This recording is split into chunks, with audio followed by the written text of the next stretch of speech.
Hello guys, welcome back to my YouTube channel and I hope कि आप सब ठीक होंगे, अपने घरों में होंगे, सेफ होंगे। सॉरी, पिछले एक वीक से कोई अपडेट नहीं दे पाया आप लोगों को, थोड़ा ठीक नहीं था मैं, स्टिल रिकवरिंग। सो आज एक और वैल्यूएबल इन्फॉर्मेशन आपके साथ शेयर करूंगा आज की वीडियो में। अगर आप फर्स्ट टाइम वीडियो देख रहे हैं, अभी तक चैनल को सब्सक्राइब नहीं किया है, प्लीज़ हिट सब्सक्राइब ताकि ऐसी इन्फॉर्मेटिव वीडियोस हैं जो आप तक पहुंचती रहें।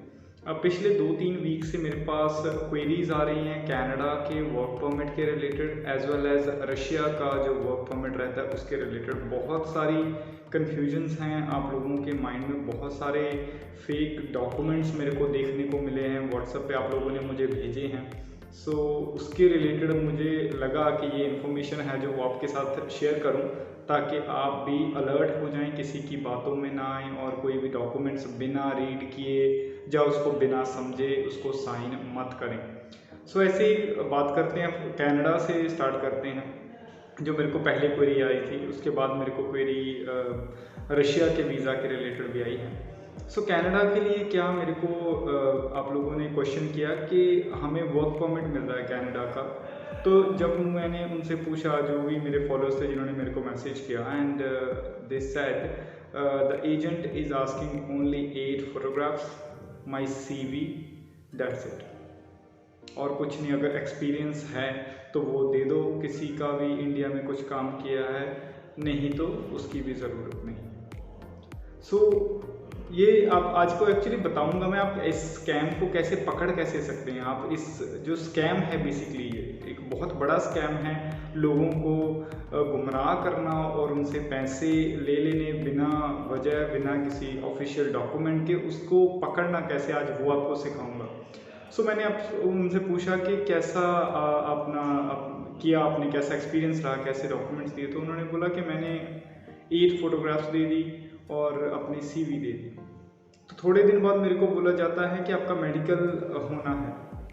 सर ओके, मतलब कैसे मेडिकल का क्या सीन है, कोई डॉक्यूमेंट आया है कनाडा से, आपको एम्प्लॉयर ने अप्रोच किया है थ्रू स्काइप या कुछ उसने आपको ईमेल किया है डॉक्यूमेंट्स? नहीं, ऐसा कुछ नहीं हो तो मेडिकल कैसे हो सकता है? मेडिकल का चार्ज कितना है? 5000 इंडियन रुपीज़। कुछ नहीं हुआ, एक फ़ोटोग्राफ्स दी हैं 8 और एक अपनी CV दी है और कनाडा से आपके लिए मेडिकल आ गया। Do you think, is it real? Do you think someone from Canada will accept a CV as well as 8 photographs for Canada work permit? Do you really think so, guys? एक दिमाग में घंटी बजती है। सोच के देखिए ज़रा कि ये सिर्फ 2 डॉक्यूमेंट से कनाडा का वर्क परमिट मिल सकता है। और थोड़े ही दिन बाद आपको अपना मेडिकल का रिक्वेस्ट आता है और एजेंट बोलता है आपको कि आपको मेडिकल देना है 5000 रुपये। मेडिकल में क्या होता है? मेडिकल में सिर्फ आपको अपना ब्लड देना होता है, उससे आपको पता चल जाता है। कई केसेस में आपको चेस्ट का एक्सरे लिया जाता है, आपको कोई TB तो नहीं है या कोई सीरियस इश्यू तो नहीं है टेस्ट में, उसके लिए आपको मेडिकल किया जाता है। So do you think it will cost 5000 Indian rupees? एक ब्लड का सैंपल लेना और चेस्ट का एक्सरे लेना, will it cost 5000 Indian rupees even in 2021? Do you really think so? So जब ऐसी चीज़ें आपके सामने आती हैं, आपको पता चलना चाहिए कि ये स्कैम है, ऐसा नहीं होता। क्यों नहीं होता ऐसा? No one will send you anything from Canada until unless वहाँ पे एम्प्लॉयर आपको हायर कर रहा है, एम्प्लॉयर आपको डॉक्यूमेंटेशन भेज रहा है, आप उसको पढ़ चुके हैं, आपने देखा है, उसको समझा है। ये ऐसे प्रोसेस होता है गाइस। इट्स नॉट लाइक कि आप किसी के पास चले गए 8 फोटोग्राफ्स लेके। मुझे समझ नहीं आती 8 फोटोग्राफ्स का करना क्या है उन्होंने। कई बार तो कई केसेस में 12 फोटोग्राफ्स मांगते हैं। सो ये एक पहला चीज़ है। दूसरा चीज़, आपसे बोला जाता है पैसा कोई नहीं लिया जाएगा, पैसे सारे वीज़ा के बाद लिए जाएंगे और कई केसेस में आपकी सैलरी से काट लिए जाएंगे। काम क्या होगा कनाडा में? कनाडा में काम होगा जी फूड पैकिंग का। फूड पैकिंग का आपका वर्क परमिट है। जब ये लाइन आ गई बीच में कि फूड पैकिंग का काम है प्लस आपको सारे पैसे बाद में देने हैं, हम सैलरी से काटेंगे, इट्स अगेन, आप समझ जाइए, इट्स अ स्कैम। पैसे मत दीजिए, कोई डॉक्यूमेंट साइन मत कीजिए। मेरे फॉलोअर्स ने मेरे से काफ़ी सारे डॉक्यूमेंट्स ऐसे शेयर किए हैं जिन पे साफ साफ लिखा है कि ये फेक है डॉक्यूमेंट। बिकॉज मैं तो समझ सकता हूँ, मेरा इस चीज़ में एक्सपीरियंस है कि क्या डॉक्यूमेंट है और क्या वो बोल रहा है वो कुछ नहीं है। कुछ भी नहीं है। फेक डॉक्यूमेंट से जितने मर्जी बना लो, आज के टाइम में फोटोशॉप के जरिए आप कोई भी डॉक्यूमेंट जो है वो एडिट कर सकते हैं। लोगों ने तो यहाँ तक VFS अपॉइंटमेंट के लेटर्स को भी फेक बना दिया गाइस। मैं शॉक हो गया, मेरे को एक मेरे फॉलोअर ने शेयर किया व्हाट्सएप के कि ये हमको मिली है अपॉइंटमेंट। जब मैंने वो लेटर देखा तो वो फेक लेटर था गाइस। VFS अपॉइंटमेंट का letter fake, can you believe that? उसको भी एडिट कर दिया लोगों ने।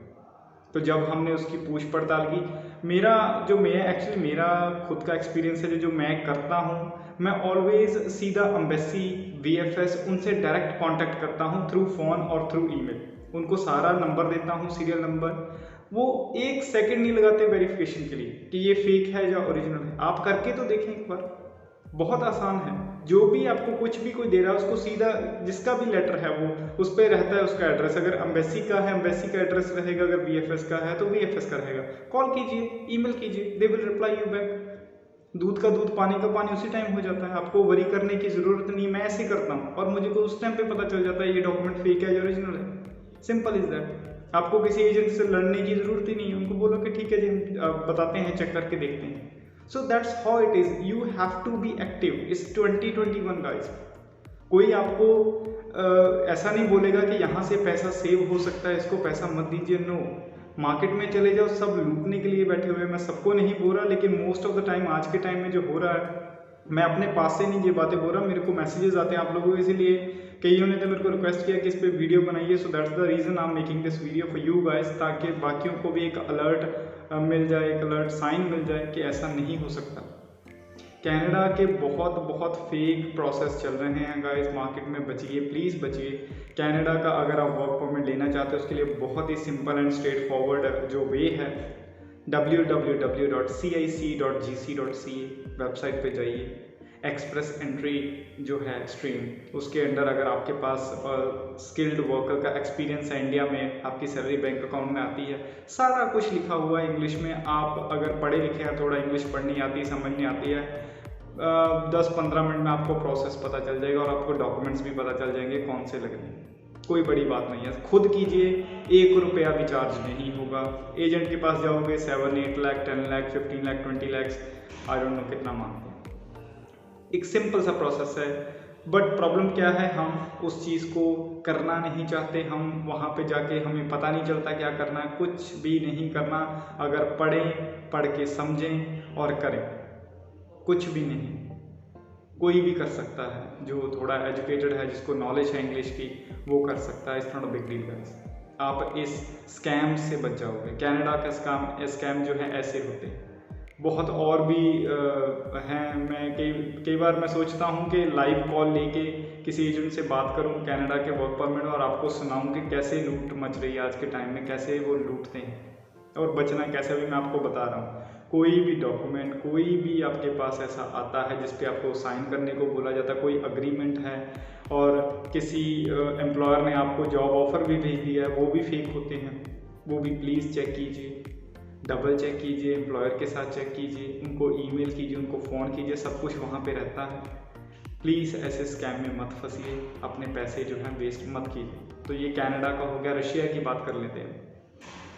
रशिया का जो वीज़ा है वो टूरिस्ट वीज़े को ही बहुत सारे एजेंट जो हैं वो वर्क परमिट बोल के आपको दे देते हैं कि ये वर्क परमिट है। जो रशिया का टूरिस्ट वीज़ा है गाइज, वो 8 दिन के लिए वैलिड होता है। It's only for tourism purpose, और वो लेनिनग्राड रीजन में ही वैलिड है। सिर्फ 8 दिन आप उसमें घूम सकते हैं और कुछ भी नहीं कर सकते। उस पर लिखा रहता है it's a single entry tourist visa. और बहुत सारे मेरे फॉलोअर्स भेज देते हैं व्हाट्सएप पे, सर ये चेक करके बताइए। गाइज मैं एम्बेसी नहीं हूँ, ना ही मैं कोई एजेंट हूँ। आप अगर आपको लगता है कि वो डॉक्यूमेंट फेक है जिसने भी आपको दिया है, प्लीज़ वेरीफाई विद एम्बेसी और विद कॉन्सुलेट, और यू कैन ईमेल देम और कॉल देम। वही एक रास्ता है चेक करने का।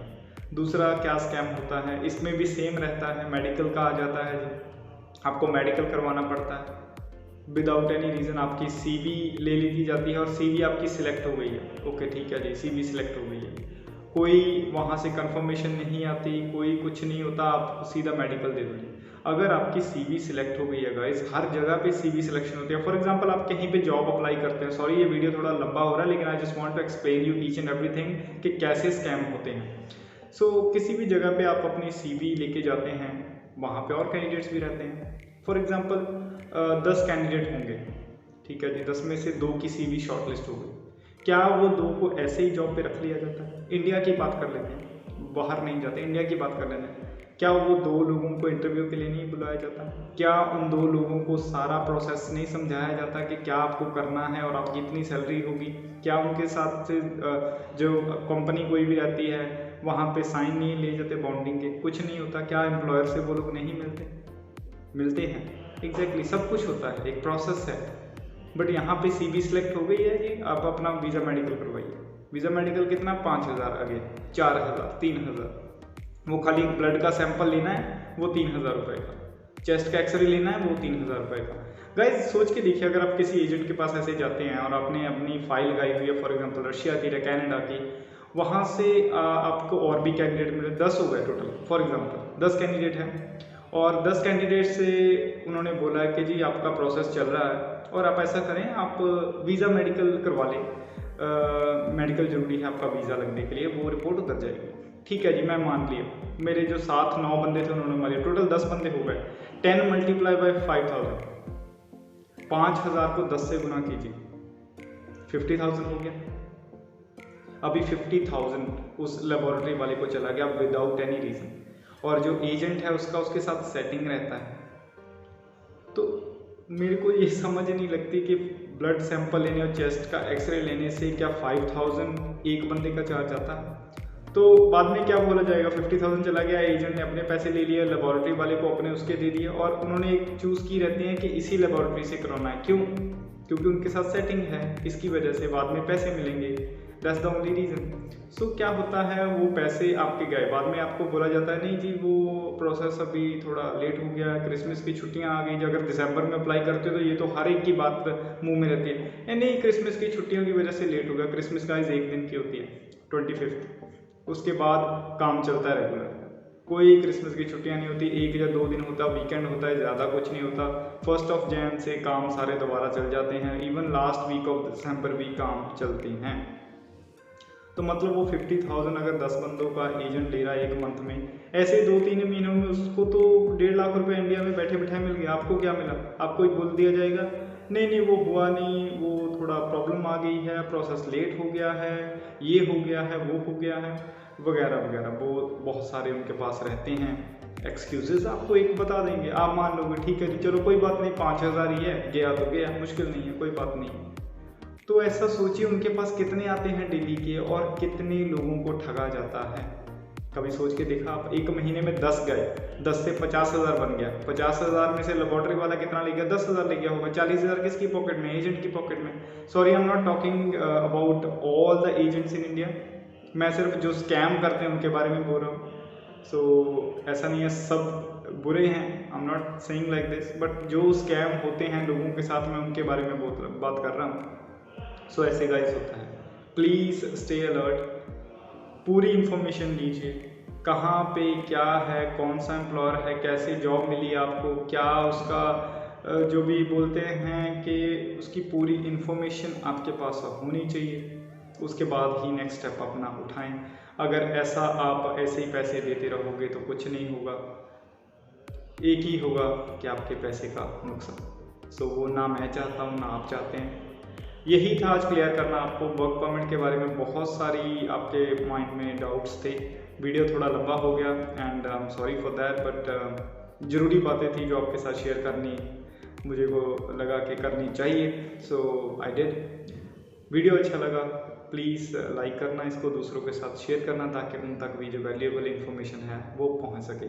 Thank you so much for watching and have a great day guys. Stay home, stay safe.